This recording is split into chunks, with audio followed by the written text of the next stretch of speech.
Welcome, everyone, to the Spirit of the Time Zoomcast.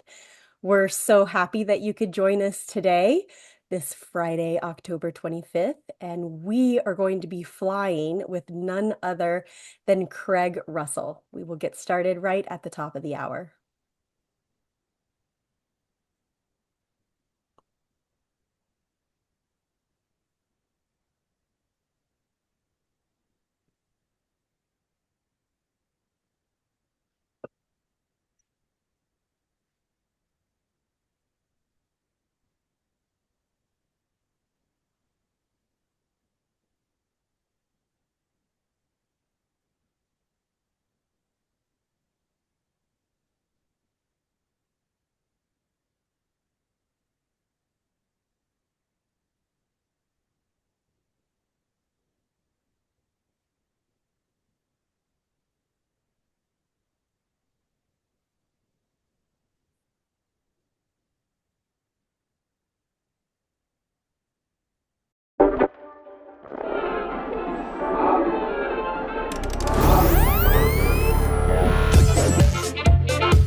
And welcome to Zeitgeist Design and Production. I'm Becky Kiefer, Studio Director.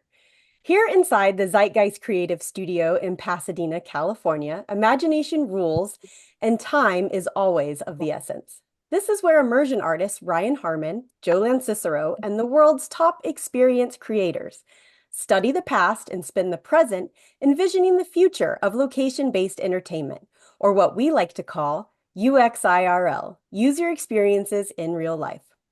The Spirit of the Time Zoomcast offers a sneak peek behind the themes. Each month, we move you without a ride system, inviting one incredibly talented and influential colleague aboard our time machine. We set the controls for milestone moments in that person's career, an attempt to unravel the mystery of what makes a guest experience timely yet timeless. And because we're live, you can type questions into the chat box, and our passenger will answer them after the hour-long journey. Climbing aboard our time machine today is a mechanical engineer who went on to co-lead Walt Disney Imagineering for nearly a decade.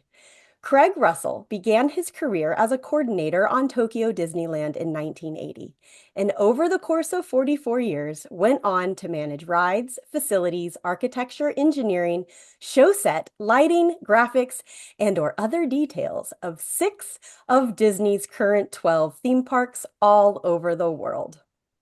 It's now my pleasure to introduce our time machine pilots, Zeitgeist President and Chief Creative Officer Ryan Harmon, and Zeitgeist Executive Vice President and Chief Art Director Joe Cicero, along with one of the few and proud who really truly enjoys math and physics, Craig Russell. Hi guys, we're here. Hey, here we are, Ryan. Wow, we just came back from Walt Disney World. Take those silly things off. Yeah, but I love Disney World. I'm so excited that we went to but we were there opening. October 25th today, 1971, significant in that it was the actual dedication of the park. While it opened in October 1st, it was on this day that they dedicated the park. And we saw Roy. And we saw it, there he was, and he said these wonderful words. He said, Walt Disney World is a tribute to the philosophy and life of Walter Elias Disney and to the talents, the dedication, and loyalty of the entire Disney organization that made Walt Disney's dream come true. May Walt Disney World bring joy, inspiration, and new knowledge to all who come to this happy place, a magic kingdom where the young heart of all ages can laugh and play and learn together. Roy Disney, 1971, on this very day. And I think it's so appropriate that park launched the world expansion of the Disney parks around the world. And here I know the guy who oversaw a lot of that. Mr. Craig Russell. Craig Russell, welcome. Thank you. Very Great to good be to have here. you today. Thank you for joining us today, Craig. Wow. And we Awesome. got a lot to News. cover. Yeah. So let's set the controls of the time machine. I'm thinking around mid 60s. I see Craig, you're like in a bus driving from Lancaster to Anaheim on like an annual trip to Disneyland. Tell us what's going on here and what Disneyland means to you at this young age. Yeah, I And mean, why you were in Lancaster. And what why the heck you're are we doing in Lancaster. Lancaster, Craig? I was born and raised an hour north of LA up in the desert, which everybody says Lancaster because it's this massive bedroom community now, but it was a little dinky community of maybe 13, 15,000 people. And probably my first introductions to Disneyland were these annual trips in this stake bed truck that they load the Christmas trees in over the holidays. And they'd haul about 50 or 60 kids completely unstrapped in down to Disneyland from Lancaster. And just, it was a spectacular, I mean, it was one of the most spectacular things I'd ever done as a child. And they just turned us loose, and it was nothing but exploration. We were on our own. And Wow. So fantastic way to introduce myself to the park, really, and sort of fall in love with it as a piece of exploration. Yeah. So let's talk a little bit about your life in Lancaster, because it seemed it was quite formative in building who you are. Tell us a little bit about your parents and what they did. My folks were both educated as musicians. They wanted to be musicians. They ended up being casual musicians and teaching a bit because they couldn't really make a go of it. My mom she's a classically trained pianist and ended up teaching kindergarten. My dad was a jazz trumpet guy, and he ended up teaching junior college. But both certainly artistic, and I was around, a little of art and a lot of education. Did you get the musical bug too? Do you play anything?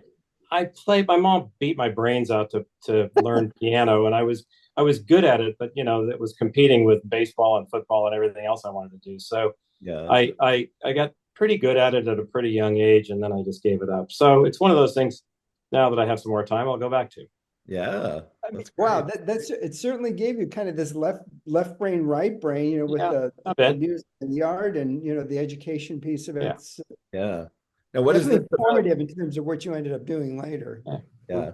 So what is this about you enjoying math and physics at a young age? Are you a nerd, or what's going on here? I'm definitely, I'm not a nerd. Maybe I am a nerd. I probably, you just grow up and you're good at something, so you like it. I was good at math. I enjoyed it. And at the time, another really wonderful thing at that point in time is that Lancaster was mostly made up of people who worked in experimental aerospace. Right. And so had access to, kids whose parents were astronauts and flew all the experimental planes. And so I had some access that as go to open houses out at, the bases with my friends. And when I was in junior college, actually high school and junior college, I worked as an intern out at, everybody's heard of JPL. I worked at RPL, Rocket Propulsion Lab. And on a project that was highly classified, and we didn't know what we were doing, but at the end of the day, you sort of found out you were working on different propellant options for what became the big booster on the space shuttle many years later. So, sort of grew up with it and just had a bit of aptitude, and that was what I enjoyed. So that's what I ended up wanting to go into, in education. Yeah. So after junior college, you decided to escape Lancaster, and we see you moving to Westwood Village, UCLA. Tell us about being a Bruin. Yeah, I mean, my dad taught at the local junior college, and my parents both being educators, we didn't have a whole bunch of money, but he said, all right, you get your pick between any Cal State or any UC. And so UCLA was kind of my dream anyway. And I was lucky enough to get into the engineering school, and probably thought I wanted math and thought I wanted physics. And at one point realized I'm not really nearly smart enough for physics, nor is it began to not make sense when you got into things that weren't that were more advanced, and so just sort of fell back to engineering, which was fun and I really enjoyed. So I took an extra year because not that much transferred. There were a lot of classes that didn't transfer out of the junior college. So I graduated in 5 years, the last 3 being a Bruin. Yeah, that's great. Okay, so it's 1980. You've graduated. Yeah. Did you have any and jobs as a teen though? And do you work fast food or any of that kind of stuff? I had a whole bunch of jobs before I went to college. Okay. Because I grew up in a little town, so paper routes and managing the local drive-through dairy and the local car wash and stuff like Wow. that. UCLA, there was a fantastic coffee house which still exists on campus, right in the middle of campus, and I worked there just for the fun of it and make beer money. So did that. That's fun. Okay, go ahead, Joe. No, 19. it's 1980. You've graduated from college. What's happening now?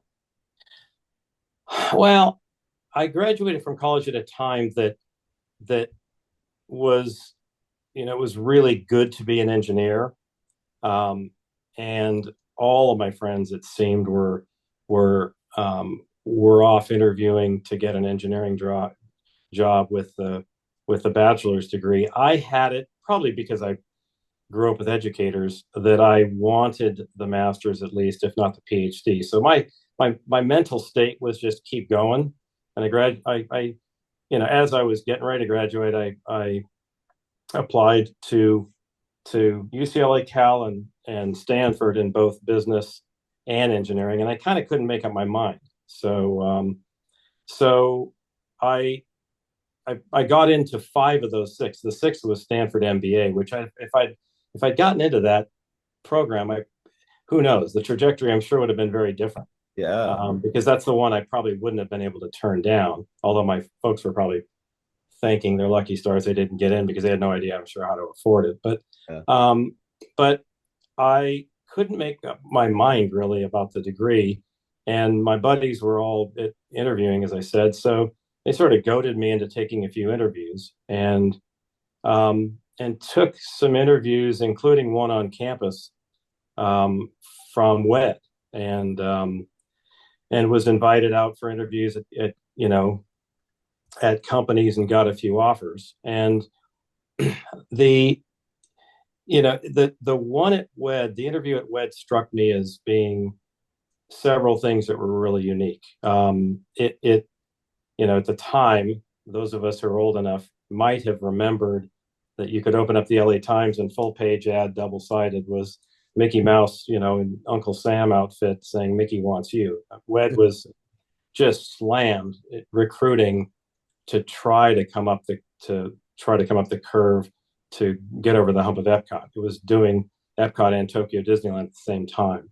Wow. And went from roughly 500 to roughly 2,500 in a pretty short stretch. So when I went to campus to interview, it was just chaos, but energetic chaos. I could feel it even in the day there. I probably had a dozen interviews. Not a single person other than the folks from Tokyo really understood why I was there. There was just a name on a list that, probably 10 interviews that day for them. And both on campus and at UCLA's campus and Disney's campus, the couple, including Val Usley, who hired me, sort of stood out. Tokyo was something that seemed really interesting as an option, international project, chance to live overseas. And so when the offers came in and I couldn't make up my mind between graduate school and taking a job, which I didn't think I was going to even consider, there sat this offer from WED, and it was to be what was called at the time an engineering coordinator for the Tokyo Disneyland project. And just something about it, maybe I dredged up my past in stake bed trucks running down to Disneyland, and just thought Disney would be spectacular. Tokyo would be spectacular. It had a fixed 3-year term. So I ran around and asked schools if they could defer, and I just go back to plan A in 3 years and go to graduate school. And so I took it. I hired the same week as the architectural coordinator for that job. So we sort of split duty between, because again, for those who know Tokyo Disneyland, it really wasn't very much design, of new cloth. It was lifting and replicating a lot of facilities and attractions to be put into Tokyo, and a very small team by comparison. Like 4% of the WED, I think somebody tracked one day, 4% of us were working on Tokyo, 94% were working on Epcot, and 2% were working at school. 4%. Wow. Four. So it was a little team, and it was so you had these two kid coordinators just trying to keep up with this transition of information on the engineering side and the architecture side. I was engineering, Bob Weiss was architecture, so we hired right on top of each other and sat right on top of each other in this little office called the Tokyo Disneyland Information Center, which is right across the street from where 1401 is today. Oh, wow. And had you had any international experience? Did you have a passport when you No. No, I think at that time I'd been on two planes, both to Sacramento to go to YMCA Youth and Government, mock legislation. So that was it. Wow. No, I camped. I traveled in a camper all around the Western United States, but I'd never flown. Did you even had sushi? I don't even think I'd probably gone across the border to Tijuana, so that's probably not. But, that doesn't count, by the way. I could qualify that every summer growing up, my grandfather retired young and built an awesome summer cabin in right above the Idaho Panhandle. So we were there for a month every summer. My parents, being educators, had the summer off. So, So yeah, I had a lot of Canada right across the border, probably one trip to Tijuana right across the border, and no flights. So, and here you're on an airplane going to this completely different world. Completely different. Exactly. Wow. That's amazing. So you lived there for a few years, for all 3 years? Of the 3 years I worked on it, I lived there for 14, 15 months, something like that. Okay. Wow. That's still pretty good. Did you pick up the language at all? No. No, hard no. Although I've had the chance to live in Tokyo between the two parks almost 6 years. And in hindsight, the first trip, I probably picked up more because I was on my own and I had no real, I was at the bottom of a totem pole. And so the interpreter support was not that great. It was great. It just wasn't that abundant. Yeah. And so, and just getting around on my own because I was single. So I did a lot of stuff on my own. And so I got pretty good at just getting around Japan. The second time when I was there in Tokyo Disney Sea, I had this sort of interpreter bolted onto me 24/7, it seemed. So I just flatlined. My wife picked it up a lot more that trip. Wow. Yeah. So you were coordinating about a third of the park, right? Tomorrowland, World Bazaar. Yeah, I transitioned from this kind of unique engineering coordination position to take on a more traditional project coordinator role. And we essentially had three coordinators who split the park. And then at the time, Jim Cora, who was Disneyland International, who didn't much trust Imagineering or WED, he ended up shadowing each one of us with a coordinator of his own from Disneyland, which at the beginning we thought, oh brother. But at the end, the coordinators I worked with were spectacular and sort of a lifeblood because they simply knew the parks. They knew the park much better than I did. And so I had Tomorrowland, and didn't do that much facility work really because most of the construction was overseen by others and done a fair amount by the time I got there. So some show a lot, some ride a lot of show was the responsibility. And Tomorrowland, World Bazaar, which is the main street, New Orleans Square, including Pirates, and then some of Adventureland, mostly Jungle Cruise. Wow. So now it's 1983 and the park opens, and what do you do? The park opens, and I think if I zoom out and look at that first chapter, I had, it was kind of astonishing that I was so hell bent on school. And within 6 months, I'd forgotten about school because, it sounds, I'm sure, schlocky, but I had found my sort of life's calling. I had found work that I had fallen in love with so much because, I mean, you're at school and doing other things. You don't really think of the idea that a career can be so purpose and mission driven. But when I found this work and found what I think, I mean, of course it's fun, but more than the fun part of it, I found that what I think is the meaning, the meaning of it and the purpose of it, and just fell in love with it. So in those, really 6 months, but I say 3 short years, I fell in love with the mission and the purpose of the work, and kind of knew in a way that I was probably never going to go back to school, and I was probably going to try my darndest to do nothing else but this.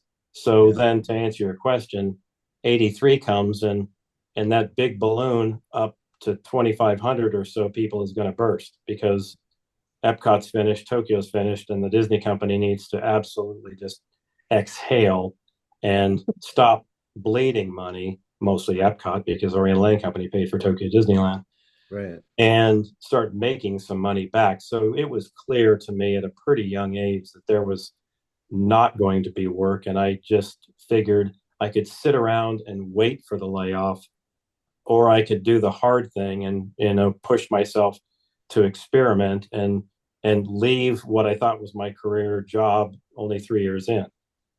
So I did that. I made a deal with, maybe another tangential point about that first chapter is that those of us who worked on Tokyo Disneyland had the absolute blessing of working with quite a few mentors who were, Walt's guys. I'd like to say guys and women, but they were mostly guys.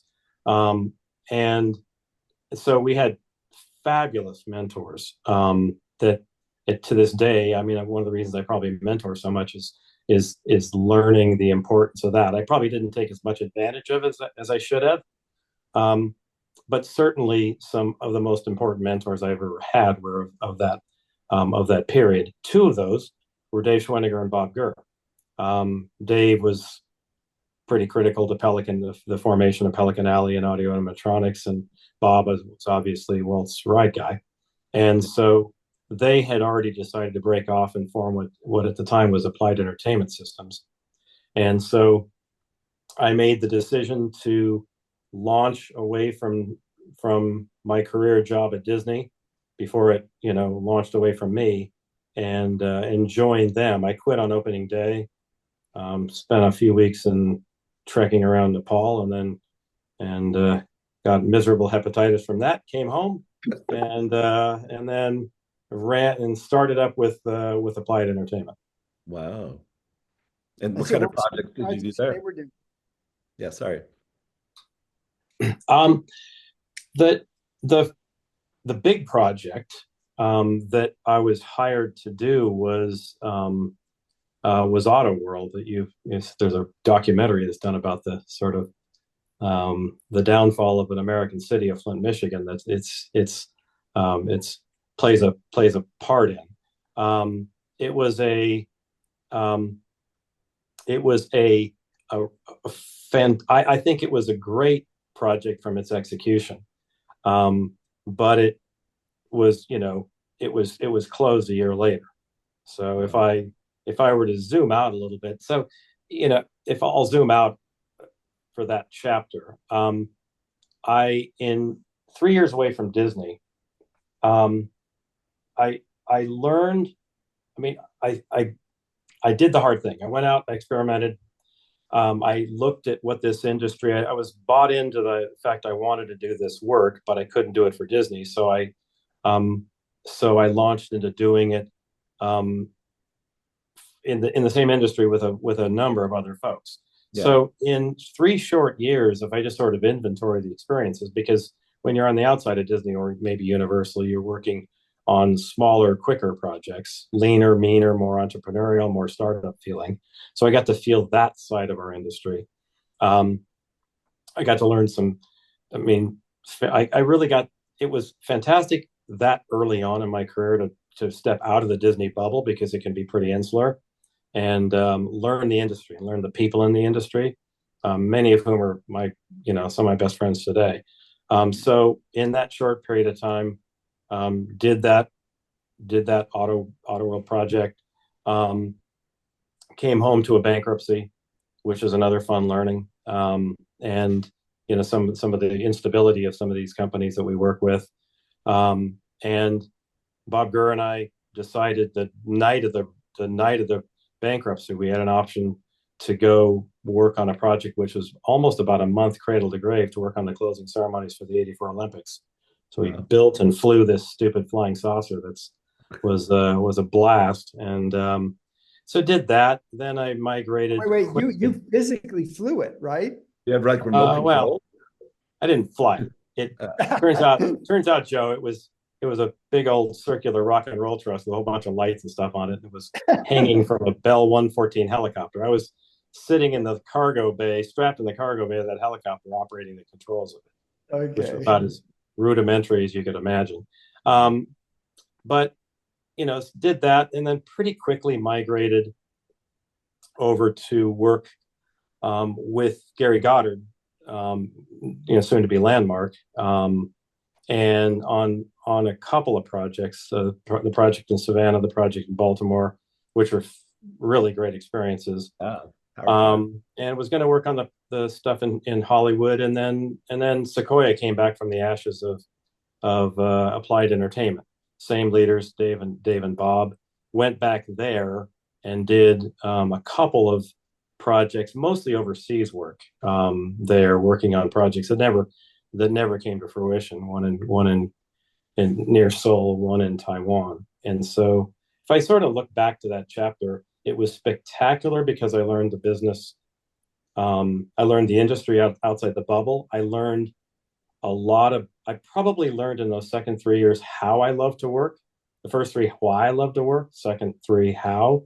And for me, it was pretty clear. I like working big. I like working in the big, Disney's a big bureaucracy, but its brawn affords it to do big, audacious things. And I loved the impact of the company, and I loved the scale of the work that it allowed me to do. So, then if I fast forward to the next inflection point at the end of those 3 years, the phone rang. It was Don Edgren, who was another fabulous mentor, was Walt's sort of facility engineer for a stretch. And I'd worked for him in Tokyo a fair amount. He called and said, you need to come back, and you need to work as the project engineer on the third park in Florida. So ran back. Don't even think I asked what the salary was. He said, project engineer, more on the facility side, studio park, working for Art Henderson, who leads all of the design management. And said, great. Didn't know art from anybody. Said, great. When can I start? So ran back and promised myself I'd never leave. That's awesome. Now, there was another guy at WDI named Mike McCulloch, and you guys kind of did the same thing and vied for different projects. We did the same thing. And it was sort of fun to compete. I think if I look back at the career I've had, and Mike would probably say the same thing, the blessing of working on lots of very big things. Yeah. So I have had a hand, certainly not cradle to grave for sure, but have at least had a hand in 6 of our parks. And so, yeah, the first, in a way, it's just the first of those. Tokyo was the first as a coordinator, but the first one that I really had the chance to wrap my arms around the whole thing was the Disney-MGM Studios in Florida. And at that time, Mike was off doing Disneyland Paris. So if there were a competition, not that I'm competitive, he probably won that one. Later on in our careers, he did Disney California Adventure, and I did Tokyo Disney Sea. So I undoubtedly won that one. So yeah. But the studio was a fabulous project. It too was like Tokyo, small team. And because Paris was going on, it wasn't quite as intense as 4% versus 94%. But it was a small team. and it was a tight team. I learned, much like Tokyo, where you could actually fit most of the team, that the kind of core-ish team, in one big conference room. Studio, we could definitely fit the core team in one big conference room. We never really split it up into lands until we actually got into the field, because Michael Eisner's, we couldn't outguess Michael Eisner's appetite, and the thing kept on growing from where it originally was in design. So tell us about that. Tell us how Bob Weiss was working, and it started as a Epcot pavilion, right? Yeah, I mean, it started, I wasn't part of this, but Bob stayed at Imagineering, or WED. Right. And one of the tasks he was given was the idea of an Epcot pavilion around entertainment, and it sort of grew and grew, and at one point in time, the question was asked, do we need a half-day park in Florida on top of Epcot and the Magic Kingdom? And when the studio was first sort of conceived as a project, it was going to be a $300 million-ish half-day park. Wow.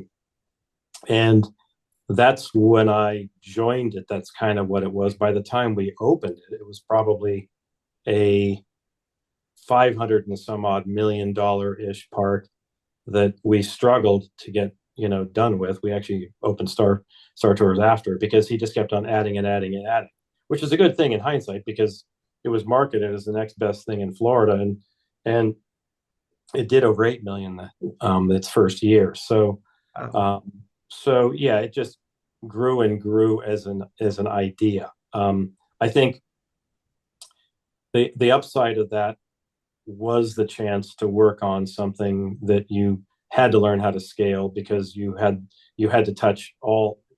I was on the facility side, but I had to touch every building in the park.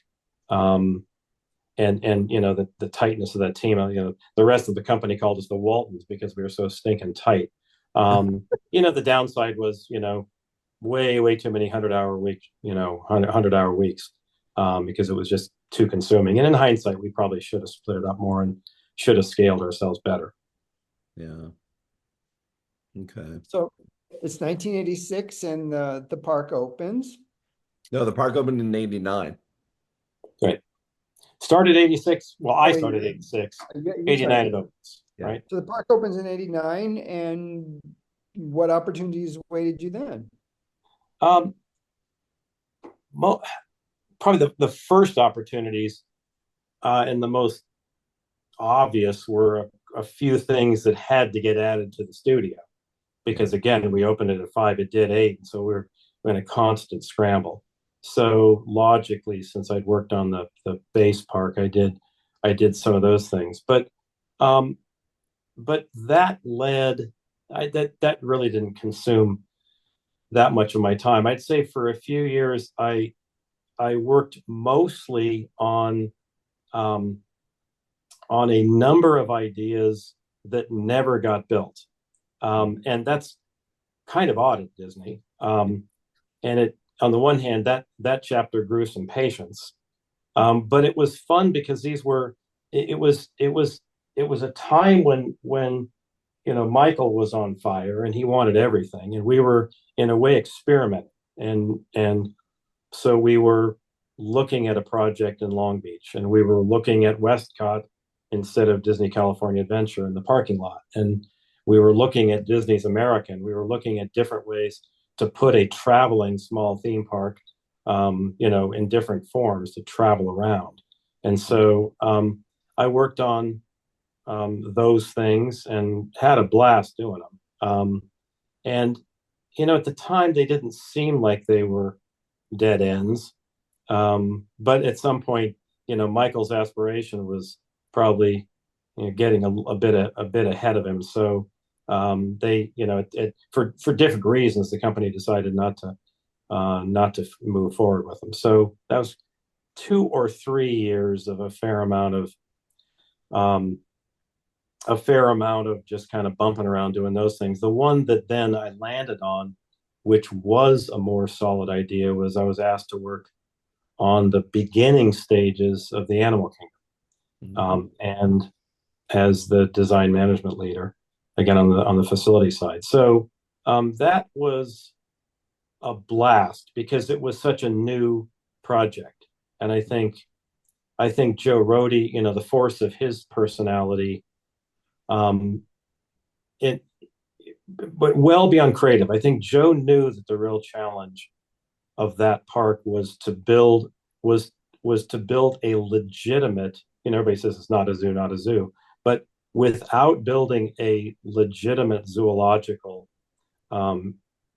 exhibit. And it's where the more you do it, the more you learn it's all about the animals. The humans are just incidental. And really get deeply into that community, which I had the chance to do in the early stages of design. It was a really interesting challenge that was, I think Disney kind of was, in a way, if you look back, yeah, we're going to build a studio in Florida. It's going to be legit. It's going to be legit. And then, a year in, how legit is it really? How much are we really going to have the appetite to move a lot of production to Florida? So you can kind of call into question how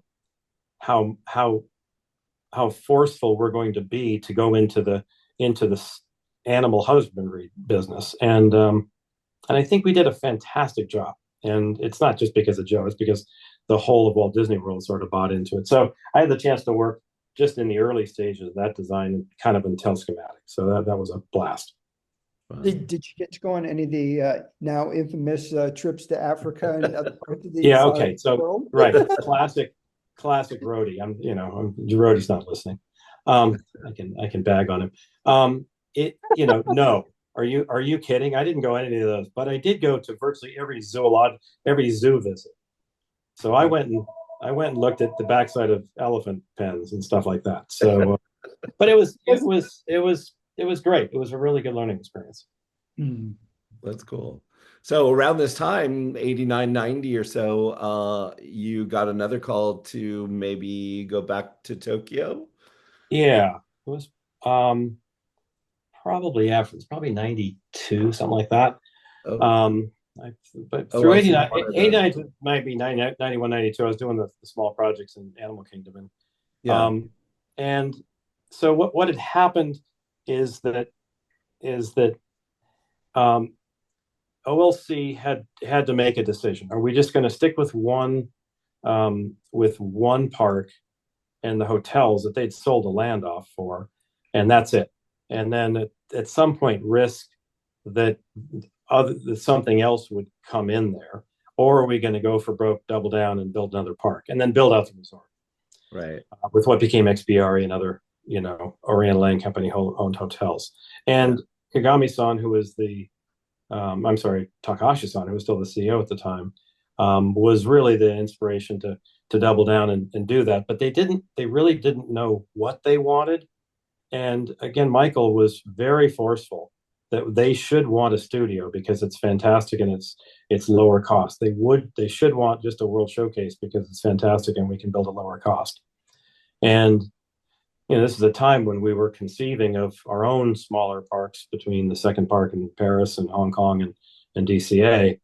And they said that you could tell they did not want those projects. It takes them quite some time to say no, but they can't force us to do anything. We can't force them to do anything. And they finally got around to, it was a relatively ugly chapter with our leadership. And they said, nope, we don't want that.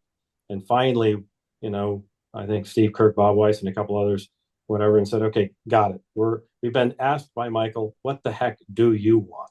And they said, we want another Magic Kingdom, which was, as they explained it, both crazy and highly instructive at the same time, because it didn't take very long for a few very, very brilliant creative people to come back and conceive of a Disneyland with a 42 million gallon swimming pool that creates this body of water. And it's of course not about the sea per se. It's about ports of call, 7, now 8 ports of call, which are the lands that are knit together by this sort of narrative element of the sea. And so we developed that quickly.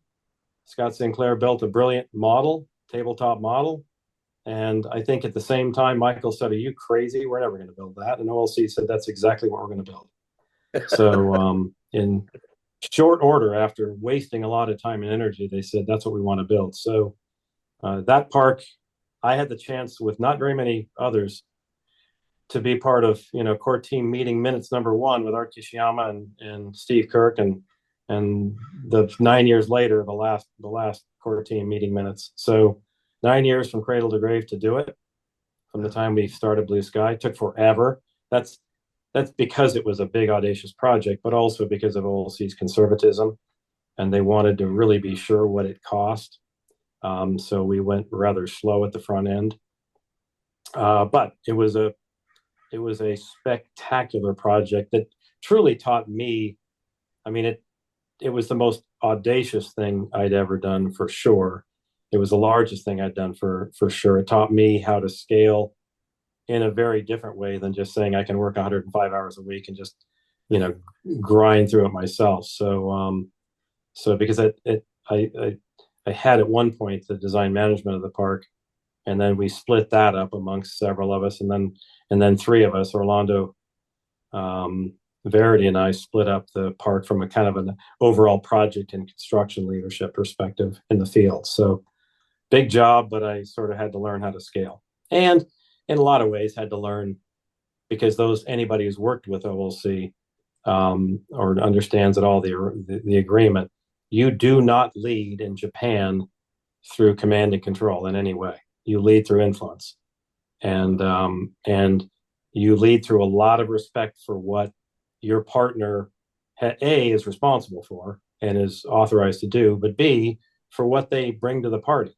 because OLC may confound us in other ways, and they're brilliant in others. So you gotta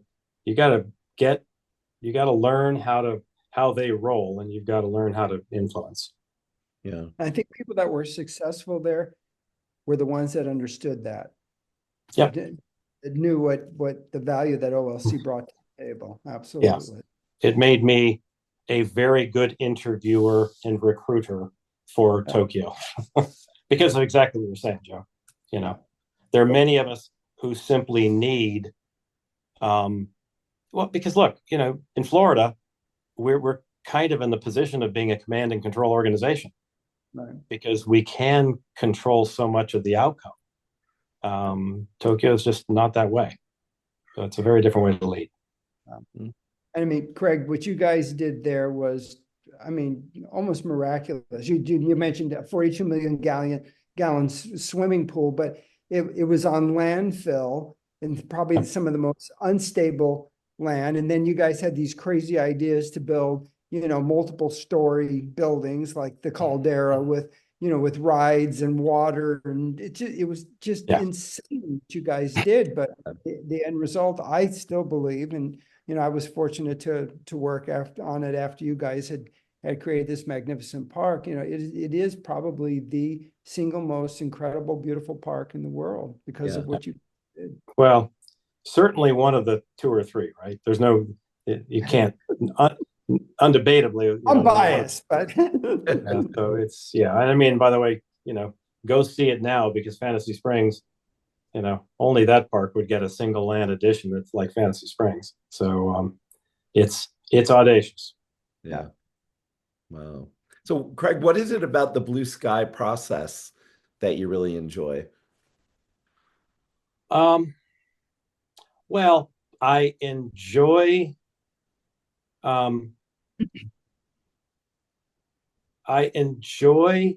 the, I guess I'll qualify this.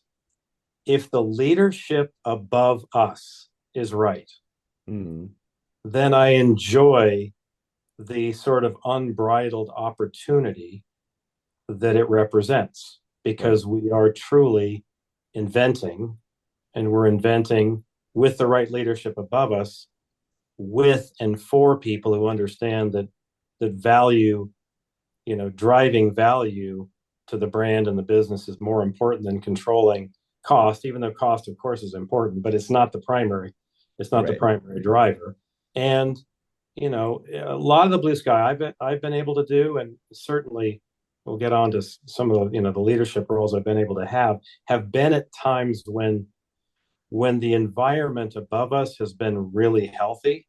And there's this fantastic sort of dynamic where if there are two sides of the fence that live in balance with each other, the idea side and the execution side, which I think is the way the whole system works in in the most healthy manner, Right. then I think blue sky, and you could argue for the entire life cycle, but in blue sky, it's pretty intensely that way. It's kind of this challenge in this dare that I'm daring the Lance Cicero in this equation to create something that we can't build. So, so I was fond of, Bruce and I were fond of talking about this at Imagineering. My proverbial side of the house trades in confidence so that his proverbial side of the house can trade in reach. And if you have a healthy environment, a healthy ecosystem, especially if you can look up to your leaders and they want value, they look like Bob Iger saying more, more, more, I dare you, bigger, badder. Yeah. Then again, of course, money gets to be an issue, as does time at some point. But ultimately, blue sky is the time when that environment's right, that the opportunity exists and you're daring yourselves to do something that is truly spectacular, truly extraordinary. All right. So it's 2001 and you want to work on Hong Kong Disneyland, but you don't get what happened. I do. So another fun inflection point with a learning in it, because to that point of the McCullough Russell friendly competition, we're both home and done with our respective DCA and Disney California Adventure and Tokyo Disney Sea, and I can tell both of us have our eyes on Hong Kong. And I had worn the path to Hong Kong, a lot when I was living in Japan. I love Hong Kong. Yeah. And thought it would be a spectacular next move and next project. And I'm sure Mike did too. And Art Henderson was our boss. He led the bowling alley, for those who are familiar with Imagineering, the architecture and facility engineering team.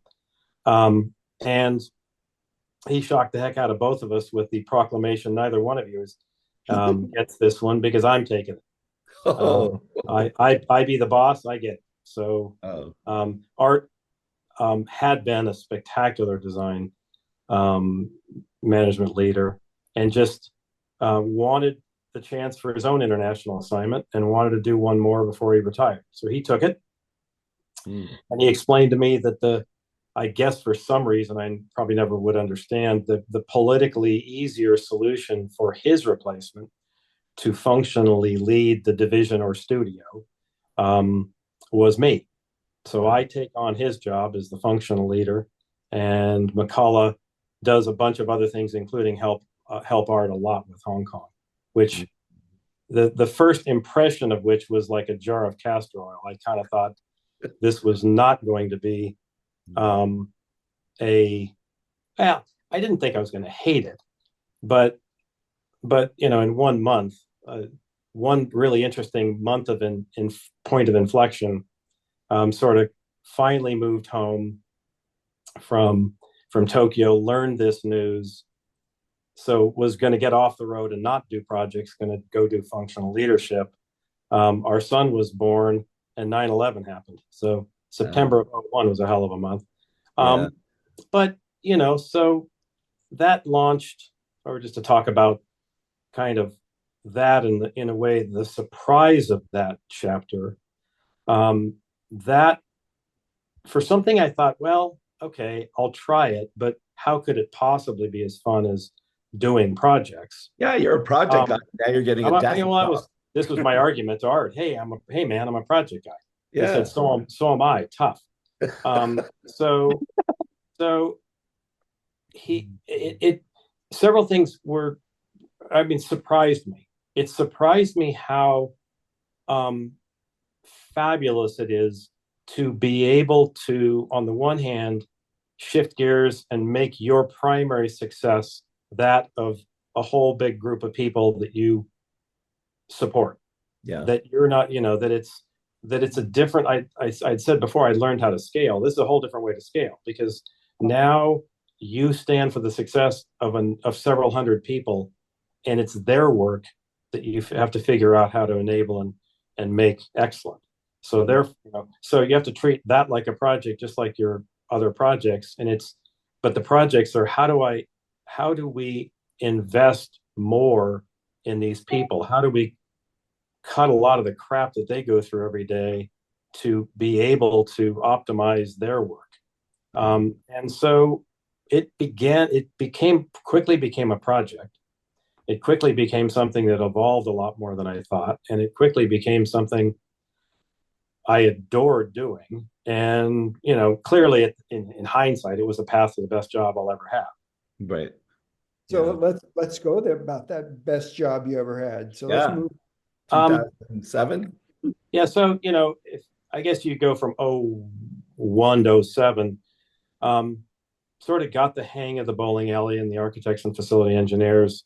And then on a different occasion, the leader of Imagineering was making different decisions and losing some confidence in different parts of the organization. And so one different day, I inherited show set and set decoration and lighting and a couple other groups. And on a different day, big day, I inherited the entire ride studio. So I kept on taking on more. And then in 07, I guess, Jay Rizzullo made a different decision. He decided that he wanted to make a change in Imagineering's leadership, and he kind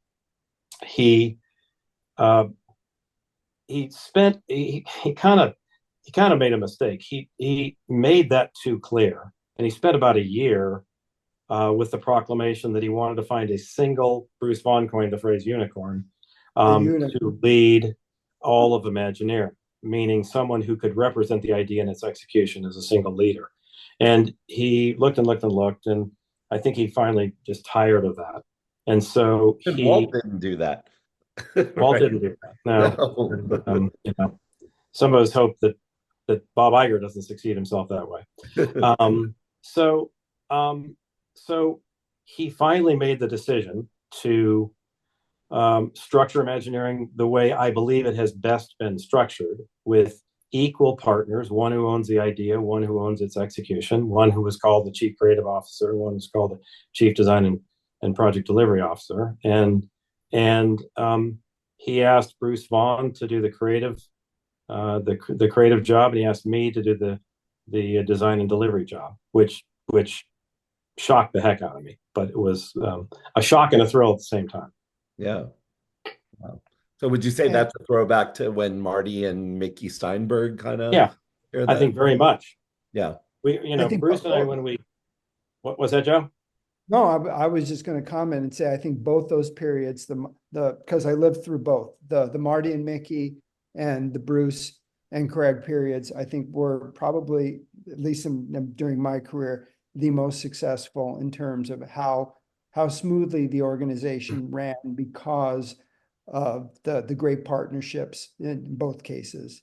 Thank you. You're too kind.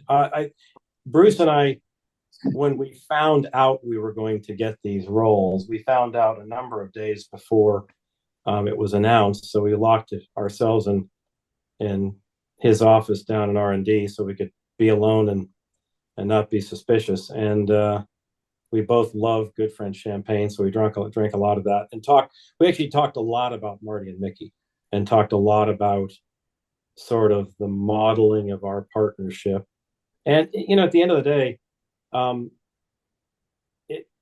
I'd never, ever, ever thought or aspired to do that job. But when I'm thrown into it, it was surprising how quickly we built trust. We built massive trust in a hurry, and how quickly we kind of came to this notion that has been certainly written about of the first 100 days of any sort of tenure, that was like, okay, after 100 days, we own all this. So what are we going to do? What do we think we can do to solve some structural problems and to make clear what our view is about how this place should be organized and how we should, we should sort of support our projects and support our people. So we did a whole bunch in those first 3 months, and really sort of cast, in a lot of ways, we sort of cast the partnership for sure, but then we'd also were pretty good at course correcting it. We were, we certainly talked every day, but every couple months we just disappear and go off to dinner together, and every year we would get together and have a humdinger of a multi-hour dinner, and just kind of like, okay, what can we do to make this place a better place? Because at the time, to Joe's point, we got lucky. It was a spectacularly productive time, from the perspective of what it looked like to look up from our perch. We had Jay Rasulo under Bob Iger, which was spectacular. I mean, Bruce told me I would love Jay Rasulo as a boss, and when he said that, I thought, really? And he was one of the best leaders. He's one of the best bosses I will ever have. What happened to Marty at this point? Did Marty already kind of move aside? Marty had gone back to the studio, and was kind of an ambassador position. Yeah. Okay. Bruce and I got to do a spectacular, very memorable all hands down at the KBC soundstage, where we sort of formally celebrated the retirement of Wing and Marty. And it was quite lovely. So it, Jay and Bob were smart, strategically, intensely skilled, and audacious. Many of the things that happened during Tom Stagg's tenure, you always take credit for the work the guy Eddie did, were launched by Jay and Bob, and then Tom came on board, and it just got, in a way, more intense because of Tom's leadership style. He was one of the best leaders I ever will work with, and time consuming. He wanted to be at Imagineering a lot, and so he sort of taught Bruce and I a different lesson, which was, we need to look in front of Imagineers like we're absolutely tied at the hip as equal partners, but when we're alone, he was more the CEO and I was more the COO, if you could coin those, different, because he very clearly managed up and out, because that was time consuming, and there was a lot of really important work to really perfect the relationships with John Lasseter and Tom and Bob and teams, and the folks at the studio. And I worked a lot more within Imagineering, and it worked like a charm. Yeah. Craig, I think it was a testament to your partnership that even though Bruce was my boss, I found myself sitting in your office probably as much as I did sitting in Bruce's office. Because when we're especially in the throes of projects, you guys both were well aware of everything that was going on, and I knew I had to spend that time with both of you in order to get the full picture of what was going on, because it was very seamless. You guys, I never felt like there was no competition. It was all about the project and what do we need to do to get this project done. Right. Yep. Great. It was that. You felt. I mean, I'd like to think you felt that way because it was that way. That way. It worked well from day one. Yeah. So 2015, here we are, and Tom Staggs is moving up the ladder, and you've got a new guy coming in named Bob Chapek. We do. So yeah, I mean, 9 years in that role, in the co-leadership role. Yeah. Things are humming along extraordinarily well, and we get the news, which was spectacular, that I can assure you, Tom ran a very tight knit team, and we all adored him, and were rooting for him to move up. So the news came he was going to become the COO of the Walt Disney Company, which was code for CEO in waiting, Yeah. and that he therefore was going to move out of the parks segment leadership role. And so we all learned that day Bob Chapek was coming. We knew he was from consumer products. Not many people knew very much about him. It became, I mean, one thing about Bob Chapek that's, you always, when you talk about leaders, one of the qualities you want is transparency. You don't want somebody who acts one way in front of the camera and acts a totally different way in front of, you. Bob Chapek is one transparent dude. He is very clear about his priorities and his convictions. And, I guess unfortunately for Bruce and I, what became crystal clear within maybe two meetings that A, this was not going to go well, that B, his priorities were very different than ours, and C, he had a very strong point of view that something was really amiss at Imagineering, and that Imagineering was never able to keep a budget or a schedule or deliver to what the parks needed. And to some degree, it's not, not to defend that position, but I think that position was simply a very different perspective from what had been happening, because under Bob Iger and Jay and Bob Iger and Tom Staggs, it was very clear that we were to prioritize value creation over first cost. And so some of these projects did in fact grow from what their first initial cost targets were. Yeah. I was the guy who got to, because I had that side of the house, I was the guy who got to, make sure that Tom was good with the fact that this project was going to, likely exceed its budget if we kept on this track. And we were I don't think I was being bullshit by Tom or bullshitting myself. We were aligned. It's simply that Bob Chapek came in with a very different view that was reckless. Mm-hmm. And that, I guess, and that he felt he needed to send strong signals about the fact that he had different priorities. And then within not very many months, he made a decision that the first signal to send was to get rid of the two top leaders. So he got rid of Bruce. Bruce left the company. And then I think, I'm kind of curious why I wasn't pushed out of the company, probably just my tenure. And so he, in a jaw-dropping meeting that I thought I was in his office to present a fair amount of sort of what we were doing in the way of innovating our delivery process, which we were already in the process, well underway with. He said, no, don't bother with that. I have a different idea, which is that you're gone. And he explained, he had this model that he called ARCHI. Everybody's accountable, responsible, consulted, or informed. And he said, you're a consultant.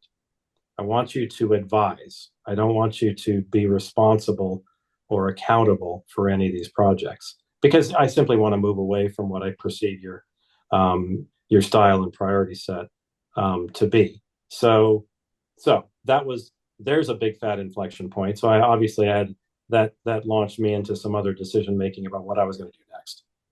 Wow, that's crazy. Okay, I'm biting my tongue here because I think you're being very kind in some ways about JPEG, but well, look, he just had, the environment. It was audacious. Oh God, yes.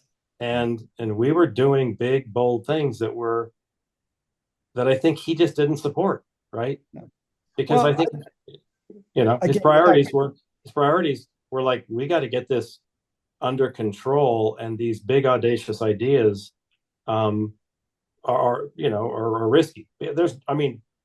I'm not trying to take his side, but he's right. They're risky.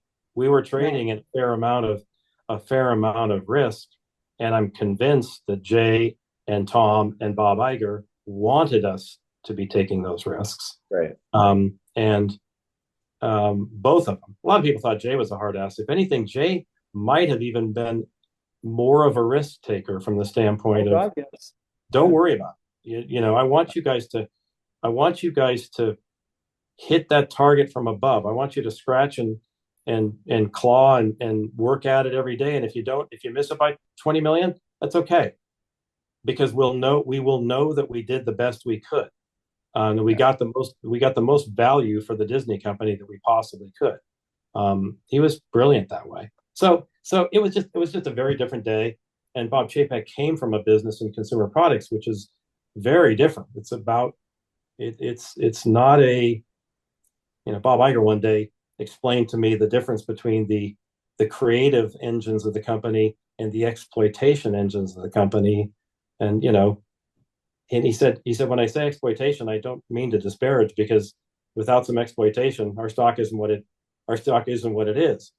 But I thought a lot about the ways he talked about the different pieces of the company, and clearly consumer products, where Bob came from, was a group that was more about taking creative things that had been done and exploiting. Getting Hasbro to pay another 2 points of royalty for them. And so I think you always kind of wonder who puts these people in place, because Bob Chapek had been very successful doing that. And so anyway, long and short of it is he had very different thoughts and priorities. And so I think he wanted, I know he wanted to make a big change at Imagineering, and he just simply decided the first move in that was us. Yeah. Wow. So let's look at, you rose from the ashes of that moment to go on to touch and guide some of the most incredible, projects, Galaxy's Edge, Shanghai Disneyland. I mean, talking about putting you back in your element in some ways. Yeah, you got back to projects. Well, right. I mean, so it was a interesting moment. I knew when he said that I couldn't just walk back to WDI and say, what the heck does a consulting advisor mean? I'm going to strap on a hard hat and run around the world and advise people who already know exactly what they're doing, how they might do it. And so I knew that I would either leave or try to do something of value. And so obviously going back into project work was the thing that occurred the most, and easily the most sort of self-preservation, self-preserving move I've ever made in my career was to make a move to sort of seek okay with John Lindsay that he would move to Tokyo, which was the plan for him to go take on the leadership of all the work in Tokyo early. And that since Weiss was, Bob Weiss at the time was our creative executive in Shanghai, Bruce and I had put him there. And so he had to come home because he was about to be the president of Imagineering. So that was a big move. So I sort of used that as an opportunity, really, to go to Shanghai and take on John's role, let Howard Brown lead, kind of managing up to the government and Shendy, our partner, and the leadership of the general contractors, all that stuff. And then I sort of led the day-to-day of the park. And that was one of the most fun, rewarding things I'll ever do. It was only 6 months, and it was, for those who lived that project in the last 6 months, it was easily the biggest rescue since Epcot. We were way, way, way behind 6 months to go, and the contractors were completely overwhelmed. And this was a team that just would not give up. And I did a few things. I mean, one thing I probably learned the importance of is just, we had 1,000 people in our field office. And, most of whom, a vast majority of whom were Chinese locals who didn't know they were up a vertical learning curve. So I think crisp decisions the same day that stuck became a mandate, and simple priorities became a mandate. So I walked around all day on the site saying, you guys, safety, then quality, then schedule, then budget, in that order, period. Because safety may sound like we take it for granted, but you couldn't take it for granted in that market. It was hellaciously difficult to get a safe job. And the quality and the impact of the work were obviously the top priority. And some of the construction quality we were getting was just miserable. And so, it's just a matter of prioritizing what we did and making decisions, same day that stuck. And so fantastic experience with an awesome team that couldn't quit. And when we all sat there on soft opening, I think we were all bewildered at how, A, that it was standing there for the most part, and B, that it was as good as it was. And now you fast forward, it's actually held up really well. It is one of our prettiest parks, and it's not just pretty on the surface. It actually ended up being built well, which is, I don't even really know how, but so it was an awesome project. And then to your point about Galaxy's Edge, so sort of, this is just a couple chapters, chapter at a time. Came home, said Bob Weiss was now our leader, and said, Bob, if it makes sense to you, I can easily, I can step aside and figure something else out. And he said, nah, I'd like you to take on sort of project leadership for Galaxy's Edge, which I was thrilled to do. I took that on with Scott Trowbridge and Robin Rudin as the creative leaders, and we sort of took on the leadership of both at the same time. And audacious project, huge mission, awesome team. Many of the innovations that I'd worked on so passionately as a co-leader of Imagineering were all kind of coming to pass on that project. So I got to live some of the deep end of the swimming pool innovation work that I pushed so hard, which mostly I thought worked well. Not always, but mostly. So that was a great experience, and did that to the completion. And then kind of came home again and said, Bob, either what next or I can check out. And Bob asked me to take on Tokyo as a portfolio leader, kind of more broadly of the portfolio during the kind of the height of Fantasy Springs. So I took that on for a couple of years, and then that grew to Tokyo and Shanghai and Hong Kong, all three. So I ended up taking on the three Asian sites as a portfolio leader, kind of representing all the projects in all those. And I guess one note about that, which was really interesting, was that was right through COVID. And so it was odd being in the middle of probably $4 billion worth of work, between the bulk of it being in Tokyo with Fantasy Springs, but a big Zootopia job in Shanghai, a big Hong Kong Frozen job. Yeah. And we're locked out. So you got a few of us locked into those countries with COVID, the rest of us locked out. And the reliance on local people who we just would have a hard time trusting to do all that work when you don't have a choice. Yeah. I think that really was a lovely part of learning about kind of some self-reflecting moments about the ivory tower of Glendale a bit, because when we were forced to rely on local people, it's beautiful Toy Story Hotel in Tokyo, I think, was built with no business trips because of COVID, and it turned out magnificently, and all locals. So right. So that was an awesome. That goes all the way back to your first experience with OLC, which probably planted those seeds of your understanding of what a local team can do.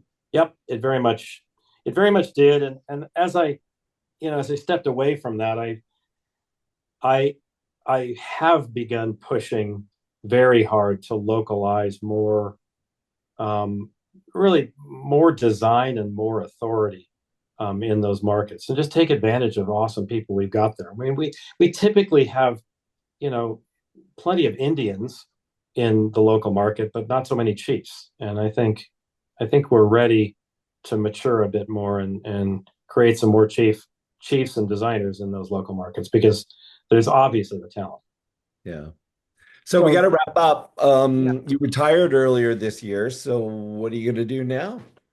Well, sort of semi-retired in a way. I made the decision that you know, best job one could have, but instead of doing one completely consuming thing, the simple idea is to trade it for half a dozen things where I have the chance, really because of the amazing access I've had to leaders and learning about leadership and learning about brand and brand strategy and sort of how to scale an organization, how to define an organization. Um, am able to advise a whole host of leaders, probably mostly in our business, but not completely in our business, with a host of different tasks and opportunities. And so that's simply the goal. It also affords more time for the passion of social housing, of poverty housing, which I've been at for a lot of years, and do more with that with a couple of organizations, and also sort of more adventures, more travel and adventures. So now, Ryan, the That's big great. question. So, Joe, the big question, Craig, that we ask everybody at the end, because Joe and I are on this eternal search for the true What answer, is with 44 years of experience overseeing rides and lands and parks and everything, six of Disney's 12 parks. What do you think makes a guest experience, Joe? Timeless. I think I started to think about this answer of the things that it's not. But I guess I'll simply summarize for me personally the things that makes an experience timely and timeless. And I sort of summarize it the way I think of it in three ways: wow, immersion, and story. Not necessarily in that order. I think the things that I believe hang on and are timeless do wow us. I think they drop our jaw in some way. Yeah. I think they are deeply immersive. And the immersion, I think it's also important that the immersion isn't just the physical environment. I mean, or just the physical thing we build. Quite often the immersion is the music. Quite often the immersion is the light. I'd be a lighting designer if I had to do it again, either an architect or a lighting designer. I think some of the emotion and drama we create with lighting and audio is just extraordinary. That's not just Disney. That's throughout this industry. And then story, I do believe that the thing, I mean, I'm a big fan of cirque shows and a lot of other things in the world that don't have real clear, deep narratives. So, and I think some of those are spectacular and timeless, but I do think that the best things have a story. And then, the technology and everything is just in service of that. So I do believe story is a third. There's my answer. Thank you. Very good. So, Joe, why don't we go back to the Magic Kingdom, because I want to go on the submarine ride. They had those cool Jules Verne, Harper Goff design ones from the movie that we never had here at Disneyland. So I'm going to put my ears back on. I'll put my goggles back on. But Craig Russell, thank you again. Thank you, Craig. Wow, another masterclass for our viewers, our guests today. I hope they had their ears listening. I hope it was valuable. Oh, it was amazing. Yes, what a career. What a career. So, all right. So everybody stick around. We're going to do Q&A with Craig in just a minute. And let's turn it back to Becky. All right. Joe, let's go. Joe, see ya. We hoped you enjoyed the ride, and thank you so much to our friend Craig Russell for time traveling with us today. And if you have questions for Craig, please stick around for our live Q&A in just 60 seconds. On behalf of Zeitgeist Design and Production, we thank you for spending an hour of your time with us on the Spirit of the Times Zoomcast. If you enjoyed the journey, please check out all 39 of our time travel adventures on our YouTube channel or under the Zoomcast section at zeitgeist-usa.com. They're also available as podcasts wherever you listen, and tell your friends. The Time Machine is going back into the mechanic in November as we're planning to attend IAAPA, and we will see you in Orlando, but plan now to join us in December when our Time Machine Time Machine Passenger will be one of the funniest, cleverest, and most prolific designers and illustrators in our industry over the past 4 decades, Christian Hope. Until then, don't forget to vote for freedom and democracy on November 5th.